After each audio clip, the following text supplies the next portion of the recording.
तो ये मेरे साथ हुआ है और मुझे यकीन है आपके साथ भी हुआ होगा और प्राय सभी के साथ हुआ होगा। दोस्तों, जब हम किसी सरकारी ऑफिस में किसी काम से जाते हैं, कोई काम करवाने जाते हैं, तो हमें देख कर साफ साफ लगते रहता है कि ये काम आज आसानी से हो जाएगा और इसमें कोई बड़ा बात भी नहीं है। लेकिन उसके बाद भी अधिकारी या कर्मचारी द्वारा साफ साफ एक कह दिया जाता है कि आज आपका काम नहीं होगा, या ये भी कह दिया जाता है कि यहाँ पर आपका काम नहीं होगा। और दोस्तों, ऐसे टाइम में जब अपने घर के बड़ों से या कोई अनुभवी आदमी जब राय लेते हैं, तो हमें क्या राय देते हैं कि यार इसकी शिकायत तू कहाँ करेगा। अगर मान ले तो इसका शिकायत कहीं ऊपर कोई ऑफिस में करता है, तो वहाँ भी तो ऐसे ही लोग बैठे होंगे और उसके बाद तू कहाँ कहाँ जाएगा। सभी लोग तो टाल मटोल करते ही रहेंगे। और हम एक आम आदमी है और हमारे लिए और भी काम होते हैं, हमारे लिए रोजमर्रा के बहुत सारे काम होते हैं। हम उसको नहीं करेंगे तो हमारा जीना खाना कैसे होगा, हमारा दाल रोटी कैसे चलेगा। और दोस्तों, यकीन मानिए उनकी ये राय एक नज़र में बिल्कुल सही लगती है। लेकिन इसमें मैं एक लेकिन लगाता हूँ। लेकिन इसलिए लगाता हूँ कि उनकी जो राय रहती है, क्योंकि उनकी जो राय रहती है वो बिना इंटरनेट के समय वाली राय रहती है। उनकी अनुभव भी ऐसी रहती है जिसमें इंटरनेट के समय का कोई प्रभाव नहीं रहता। दोस्तों, हम सब लोग को ये बात नहीं भूलना चाहिए कि अभी का समय इंटरनेट का समय चल रहा है, अभी इंटरनेट युग चल रहा है। और आप लोग अगर ध्यान देंगे तो ध्यान देके देख लीजिए, बहुत सारे बड़े बड़े भ्रष्टाचार, करप्शन के जो घटनाएं हैं ना, वो इंटरनेट के कारण नहीं तो टेक्नोलॉजी के कारण ही उजागर हो रही है। दोस्तों नमस्कार, मैं धर्मराज प्रसाद।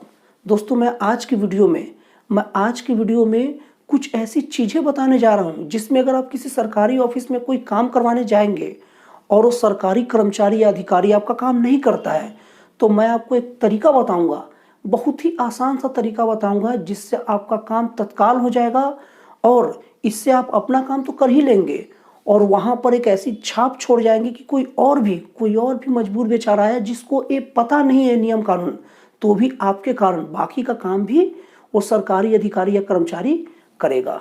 दोस्तों, मैं अपनी बात को अच्छे से समझाने के लिए आपको 2 एग्जाम्पल दूंगा और आप अगर ये एग्जाम्पल को अच्छे से समझ लेंगे, अच्छे से सुन लेंगे, तो आपको बहुत कुछ आइडिया हो जाएगा कि सरकारी ऑफिस में अपने काम करवाने कैसे हैं। दोस्तों, मेरे कोचिंग में एक लड़का पढ़ता है जिसको बैंक अकाउंट खुलवाना था, तो बोला कि सर आप भी चलो। माला चलो। तो जाकर काउंटर में पूछा कि मैडम मुझे बैंक अकाउंट खुलवाने हैं, तो वो बोलती है कि जाकर आप मैनेजर से बात कर लीजिए। तो कोई महिला मैनेजर थी। तो इसके बाद वो मैडम उस लड़के से पूछी कि खाता खुलवा रहे हो, अच्छी बात है, लेकिन तुम रहते कहाँ हो। तो लड़का अपना घर का पता बताया। तो मैडम क्या बोली कि जाकर अपने घर के पास ही अकाउंट खुलवा लो। लेकिन लड़का का कॉलेज वहीं था, ट्यूशन वहीं था, सारा चीज़ वहीं था और ज़्यादा समय वहीं गुजरता था। तो लड़के की इच्छा थी कि वहीं पर खाता खुल जाएगा तो मेरा सारा काम आसानी से होगा। लेकिन मैडम ने बोला कि यहाँ खाता नहीं खुलेगा।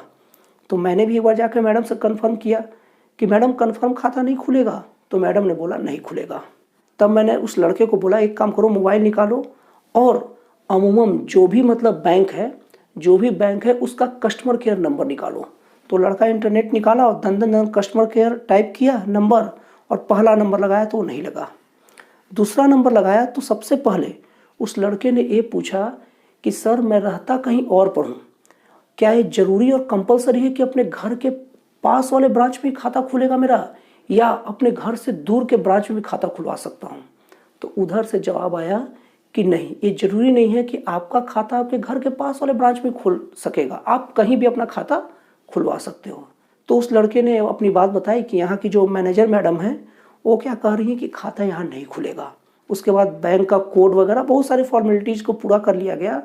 फिर उन्होंने कहा कि आपको कंप्लेंट दर्ज करना है। तो उस लड़के ने कहा कि हाँ मुझे करना है।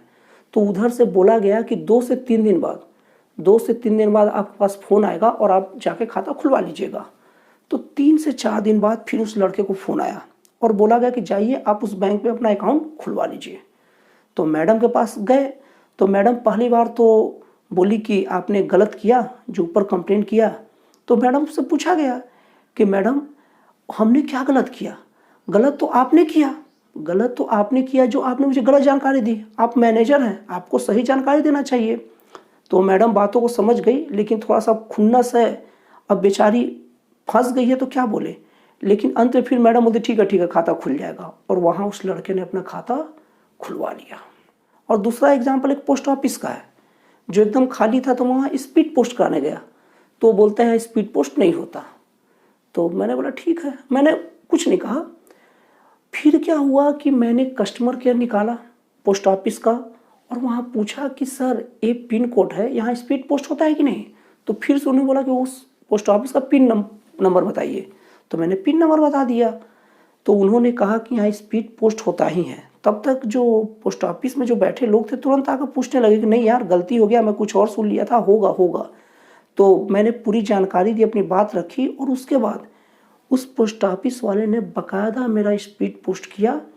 और वो पोस्ट ऑफिस वाला जानबूझकर हर एक को ही कह देते थे कि स्पीड पोस्ट नहीं होता, इसके कारण वहाँ भीड़ कम लगता था। तो इस तरह से मैंने वहाँ भी अपने काम को बनाया। हाँ दोस्तों, मैं साफ साफ कहना चाहता हूँ कि अगर कोई ऑफिस में जाते हैं और कोई सरकारी कर्मचारी या अधिकारी अगर आपका काम नहीं करता है तो सबसे पहली बात आप उनसे बहस बिल्कुल ना करें। क्या फ़ायदा, जो आदमी आपका काम नहीं करके दे रहा है वो बहस करके आपकी बात सुनेगा कहाँ। उससे कुछ ना बोले, अपना दिमाग को ठंडा रखें और अभद्र शब्दों का प्रयोग बिल्कुल ना करें। चुपचाप संबंधित जो भी ऑफिस है उससे संबंधित वेबसाइट में आजकल सरकार हर चीज़ का कस्टमर केयर का नंबर दे के रखता है। आप चुपचाप अपना मोबाइल निकालें, इंटरनेट को काम पर लगाएं और तुरंत वहाँ का कस्टमर केयर नंबर खोल लें। जो भी चीज़ हो, चाहे पोस्ट ऑफिस हो, बैंक हो, रेलवे हो, कुछ भी कहो, 3 से 4 नंबर मिलेगा, एक लग जाएगा और वहाँ पर आप अपनी समस्या बता दीजिए। यकीन मानिए दावे के साथ आपका समस्या का निदान होगा। और एक काम करके केवल आप अपना काम नहीं बनाते।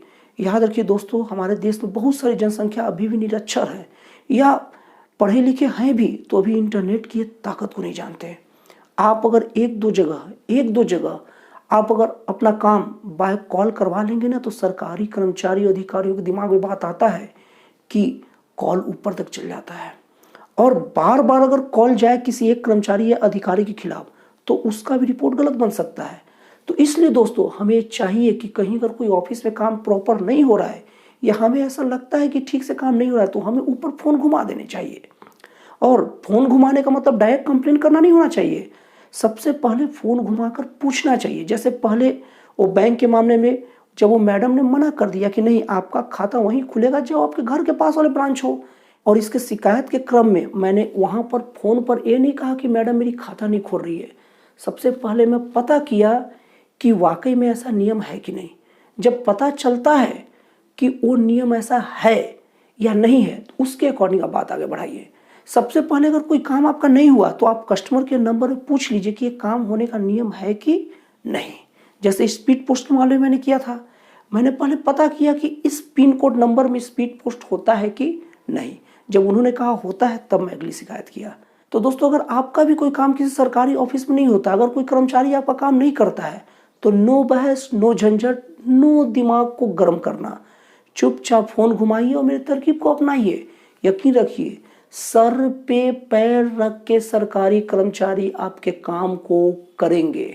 तो दोस्तों मुझे उम्मीद है कि आप इस वीडियो से बहुत कुछ सीखे होंगे। लेकिन एक बात फिर से कहना आपको चाहता हूँ कि दोस्तों आप लोग मेरी वीडियो को व्यू तो देते हैं लेकिन सब्सक्राइब नहीं करते, जिसकी वजह से मेरे सब्सक्राइबर वैसे नहीं बढ़ते जैसे बाकियों के चैनल के बढ़ते हैं। तो दोस्तों अगर आपको लगता है कि मैं कुछ काम की बातें बताता हूँ या मेरी बातों में समाज का कुछ हित निहित है तो प्लीज़ अगर अभी तक आप इस चैनल को सब्सक्राइब नहीं किए होंगे तो कर दीजिएगा। और दोस्तों वैसे तो आप लोग हर प्रकार के चैनल को सब्सक्राइब कर ही देते हैं तो एक मेरे चैनल को सब्सक्राइब करने में क्या हर्ज है, बाकी आपकी मर्जी। दोस्तों फिर मिलते हैं अगले वीडियो में एक नए और एक जन कल्याणकारी विचारों के साथ।